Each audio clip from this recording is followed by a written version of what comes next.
Oleh karenanya, apapun aktivitas kita, apapun kegiatan kita, apapun kesibukan kita, jangan pernah lewatkan untuk membaca ayat suci Al-Quran Al-Karim. Iya. Karena kenapa? Al-Quran itu akan menjadi obat, Al-Quran itu akan menjadi penyejuk. Ala bizikrillahi tatma'innul qulub. Hanya dengan mengingat Allah Subhanahu wa taala, hati ini akan tenang.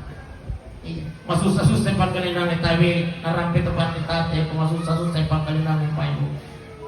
Di sepertiga malam, 2/3 malam kita bangun, laksanakan sholat 2 rakaat dan kemudian ambil Al-Quran. Insya Allah Al-Quran itu akan menjadi penyejuk dalam keluarga kita. Masusah-susah pagkalinang maruca-ruca rumah tangga tapi jangan pernah lepas membaca ayat suci Al-Quran. Iya. Aparin tadi maruca-ruca kampungnya